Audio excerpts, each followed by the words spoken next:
استحاضہ کا مسئلہ. استحاضہ وہ خون ہوتا ہے جو ایام حیض کے بعد خاکی یا زرد رنگ کا جاری ہوتا ہے. یہ ایک مرض ہے. جب عورت اپنے حیض کی عادت کے دن پورے کرے پھر اسے غسل کر کے نماز شروع کر دینی چاہیے.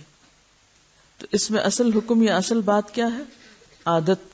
جتنے دن کسی کی عادت ہے اس عادت کے مطابق انسان نماز چھوڑے، یعنی اتنے دن کے لیے، اور بعد میں نہا کر نماز شروع کر دے، خواہ کوئی ڈسچارج ہو بھی تو، کیونکہ وہ خون حیض کا نہیں بلکہ استحاضہ کا ہے جو اس مخصوص مدت کے بعد آتا ہے.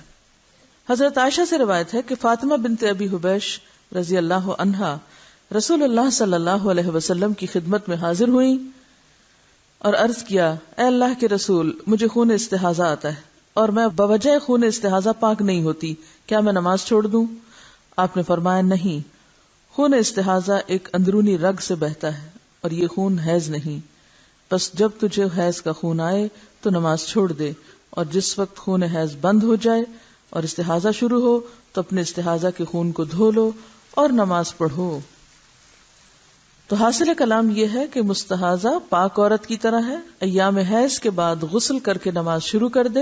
ہاں، یہ بہت ضروری ہے کہ ہر نماز کے لیے نیا وضو کرتی رہے.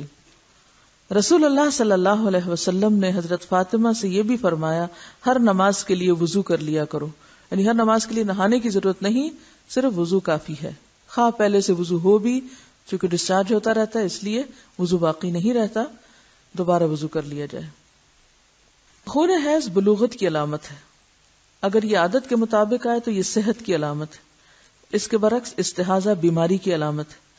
چونکہ یہ خون حیض سے پہلے بھی آتا ہے اور حیض کی مدت گزر جانے کے بعد رکتا نہیں، اس لیے بعض خواتین اسے بھی حیض سمجھ کر نماز چھوڑے رکھتی ہیں. لہٰذا اس مسئلے کو سمجھنا ضروری ہے. خون حیض گاڑھا، سیاہ اور کسی قدر بدبودار ہوتا ہے.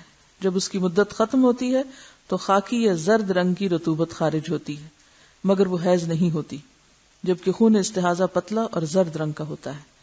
یہ الگ بات ہے کہ عادت کے دنوں میں کبھی فلو زیادہ ہوتا ہے اور کبھی کم ہوتا ہے، لیکن اپنے مقرر وقت پر انقطاع بھی ہو جاتا ہے. انقطاع الدم یعنی سب ختم ہو جاتا ہے اور وائٹ ڈسچارج شروع ہو جاتا ہے. تو پاکی کب ہوتی ہے؟ جب خون حیض کے ختم ہونے کے بعد وائٹ ڈسچارج شروع ہو. اگر خاتون حیض اور استحاضہ کا فرق پہچانتی ہے تو اس کے مطابق عمل کرے گی، یعنی حیض کے آنے پر نماز چھوڑے گی اور حیض کے بعد استحاضہ کے دوران ہر نماز کے لیے الگ وضو کر کے نماز ادا کرے گی. اگر اسے دونوں خونوں کی پہچان نہیں، البتہ حیض اسے عادت کے مطابق آتا ہے، تو وہ عادت کے دنوں میں نماز ترک کرے گی اور ان کے بعد جو خون آئے گا اسے استحاضہ سمجھے گی. اب اس میں مشکل یہ ہے نا کہ ہر عورت کی عادت فرق ہے، اس لیے اس میں کوئی مفتی کچھ نہیں بتا سکتا، خود ہی اس کا تعین کرنا پڑے گا کہ کن دنوں میں عادت بدل جاتی. کیونکہ عورت کی صرف یہ نہیں کہ اس کو خون کے رنگ سے ہی آپ پہچانیں گے، اس میں دیکھا یہ جائے گا کہ آپ کی اپنی جسمانی کیفیت کب بدلتی ہے. کیونکہ استحاضہ کے خون میں جسمانی کیفیت اتنی متاثر نہیں ہوتی، جبکہ حیض کے دنوں میں اس سے پہلے یا اس کے بعد مزاج پر بھی فرق پڑتا ہے.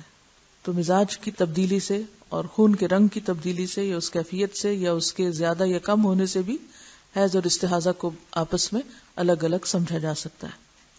اگر اسے دونوں خونوں کی پہچان نہیں اور حیض بھی عادت کے مطابق نہیں آتا.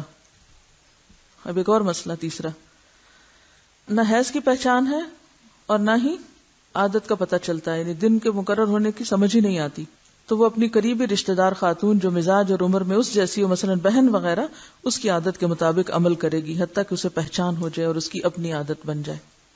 پھر قیاس کرنا پڑے گا.